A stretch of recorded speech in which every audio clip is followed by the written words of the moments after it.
लला नमस्कार। धन्यवाद, बधाई हो मेरे वीडियो को सब्सक्राइब करने के लिए। एक रिक्वेस्ट है, सब्सक्राइबर थोड़ा घट गए हैं क्योंकि मैं साल भर 6 महीना मेडिकल कारण से, मेडिकल चैलेंजेस से आप द सीन मेरा वीडियोस डालना शुरू कर दे रहा हूँ, तो थोड़ा सब्सक्रिप्शन बढ़ा दीजिए। बड़ा पुअर इंप्रेशन पड़ रहा है आप लोगों के रहते हुए। लला, इस फील्ड में मेरा 48 साल से ऊपर का एक्सपीरियंस है। बहुत रिसर्च किया है, 8 किताबें लिखी हैं, even a book on the screening. इसके पहले एक शेर हो जाए, सुबह ये मगरूर को शाम भी कर देता है, शोहरत को छीन कर गुमनाम भी कर देता है, वक्त से आंख मिलाने की हिमाकत न करना, वक्त इंसान को नीलाम भी कर देता है। मैं स्क्रीनिंग की बुक के ऊपर बात कर रहा था। That is only book in the country authored by me, publish by Upkar Prakashan. उसमें 11 सीरीज दिए हुए हैं OIR के। उस 11 के बाहर बिल्कुल नहीं आएगा। उस 11 सीरीज की प्रैक्टिस कर लें, मटेरियल ना हमसे मंगा लें, on no profit no loss. 11 series की प्रैक्टिस कर लें। OIR 1 आना जरूरी है। OIR 1 नहीं आएगा तो सिलेक्शन में दिक्कत होगी आपको। और कोई उपाय करके 4-5 दिन GTO के लिए कहीं कूद लें, आप चेस्ट नंबर पहन करके टास्क बल्ला पट्टी लगा लें। उसके बाद हमसे साइकोलॉजी जरूर पढ़ लें आप। मैं अपने इंटरेस्ट के लिए नहीं कर रहा हूँ, आपके सिलेक्शन के हित के लिए कर रहा हूँ। 1 महीना का लंबा कोर्स है। जब तक सिलेक्शन हो जाए तब तक पढ़ें आप। बहुत नॉमिनल चार्जेज हैं और सिलेक्शन ले लें आप सुनिए मेरी बात को। सिलेक्शन के लिए एक होता है ELP, expected level of performance. The second is PLP, present level of performance. दोनों के बीच में जो गैप होता है, whatever gap is created in between two, that is known as a delta. इस डेल्टा को जब तक आप पूरा नहीं करेंगे, इस गैप को जब तक आप फिल नहीं करेंगे, तब तक सिलेक्शन नहीं होगा।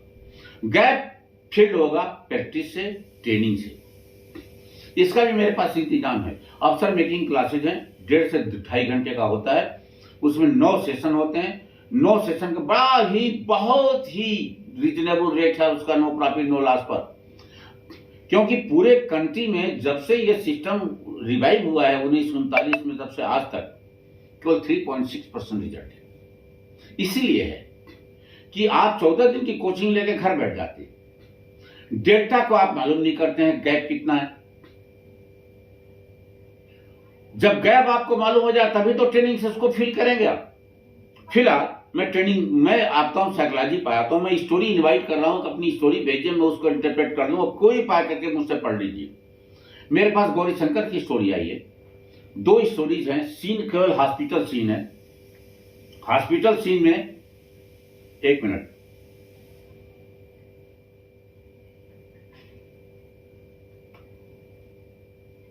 हॉस्पिटल सीन है। हॉस्पिटल सीन में एक आदमी एडमिटेड है। Now the situation is, this is scene of a hospital where a person has been admitted. The glucose is being injected. A doctor is standing along with a boy, ward boy, and ward boy is holding a tray on which the equipment of the operation is placed.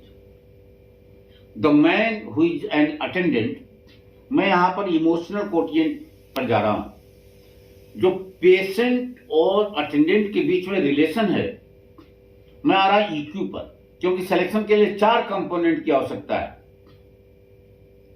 Physical quotient, intellectual quotient,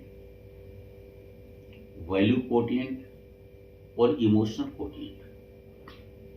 physical quotient, intellectual quotient, value quotient and emotional quotient. मैं emotional quotient पाता हूं। जब भी आप situation को देखें तो पहले आप ऑब्जर्व करें।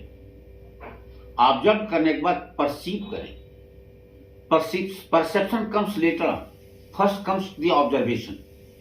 जब ऑब्जर्वेशन कर ले तब परसेप्शन करें। यहां कैंडिडेट ने ठीक परसीव किया।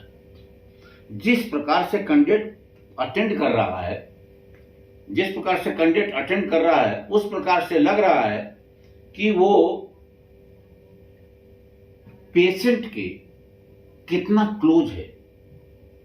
इसका मतलब कि या तो वो लड़का है या फैमिली मेंबर है या भाई है, भाई तो नहीं हो सकता, लड़का हो सकता है या फैमिली मेंबर है या गुरु शिष्य का रिश्ता, कोई भी क्लोज रिलेशन, बहुत ही क्लोज रिलेशन है, ये इमोशनल कोटिएंट है। ध्यान रखें आप, जब आप स्टोरी को ऑब्जर्व करके परसीव करें तब इस चीज का ध्यान रखना जरूरी है। अब इस लड़के ने जो स्टोरी लिखी है उसको मैं पढ़ रहा हूं और पढ़ने के बाद उसको इंटरप्रेट कर रहा हूं। The first story is whatever the candidate has written. Anil was a state boxer of UP and was preparing for national championship. He was taking coaching from Nisad Academy in Delhi. One morning, when he was coming from academy after training, he saw a man fell down. Then he went to him, checked and got him unconscious. When he pumped his body and get him breathe from his mouth, as he came little normal, then he took him to hospital with the help of the passers-by. When he reached hospital, he persuaded nursing staff for first medical aid, paid some amount. When he came normal, then Anil informed his family members. When they arrived, he left for training. Now the first observation is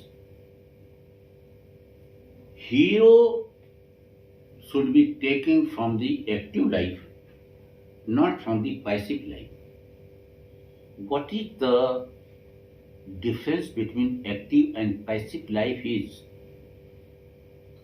that do not pose a hero, do not introduce a hero from returning side.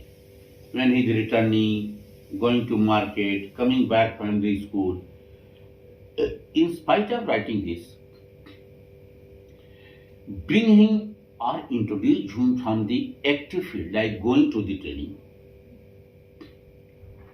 going to the school, going to attend the seminar, etc. दूसरी बात, words के suitable placement पर ध्यान रखें। Vocab पर गौरीशंकर ने काफी improve किया है, थोड़ा सा और इंप्रूवमेंट की आवश्यकता है। तीसरा, कंपोजिशन ऑफ द स्टोरी। जब गौरीशंकर, आपको ख्याल है जब आप अफसर मेकिंग क्लासेज अटेंड कर रहे थे तो मैंने आपको बोला था कि शॉर्ट एसे कम से कम 2 छोटे वाले 5 मिनट वाले, 2 10 मिनट वाले जरूर करिए। हालांकि आपने किया है, अगर इसको और ज्यादा आप किए होते तो कंपोजिशन आपका और अच्छा होता। बाकी स्टोरी मोर और लेस इट इज एक्सेप्टेबल। मैं सेकेंड स्टोरी पाता हूं। Amit was a PT teacher in junior high school in Meerut. He used to live with his family. One night his father developed chest pain. He gave first aid, but he could not get well.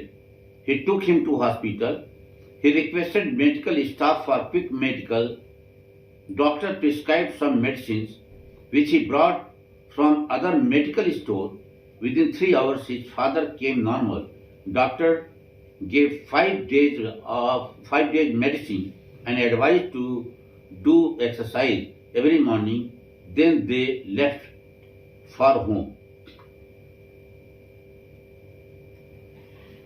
दोनों ही story में जो गौरी शंकर ने लिखा है, story number 1 जिसमें boxer को दिखाया है और स्टोरी नंबर 2 जिसमें इसने वो पीटी टीचर को दिखाया है। दोनों स्टोरी में परसेप्शन में कोई दिक्कत नहीं है और इमोशनल कोटिएंट है, इसमें भी कोई क्वेश्चन मार्क नहीं आ रहा सेकंड वाले में, फर्स्ट वाले में थोड़ा बहुत आ रहा है।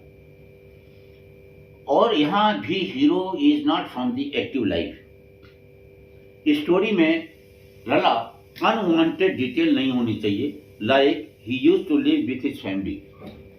वो तो फैमिली के साथ ही था, इसके पहले बाहर रहता था क्या वो? सेकेंड बात है, फैक्टर सेकेंड, वेयर जब वो उसको हॉस्पिटल के लिए पिकअप करता है, ले जाता है, या जब वो उसको पंप करता है, ऑक्सीजन देता है, टैबलेट देता है, चेस्ट में मसाज करता है, तो फैमिली मेंबर्स कहाँ होते हैं? और जब वो हॉस्पिटल में एडमिट करने के लिए उसको तैयारी करता है तो पड़ोसियों की मदद क्यों नहीं लेता है? यहाँ पे जहां पर आप अकेले काम करते हैं और लोगों को शामिल नहीं करते हैं, वहां फैक्टर 2 क्वेश्चन मार्क में आता है। ध्यान रखें, बाकी स्टोरी में कोई दिक्कत नहीं, स्टोरी एक्सेप्टेबल है, ये इतने इंप्रूवमेंट की आवश्यकता है। Thank you lot, thank you. Okay, देखो अगर ठीक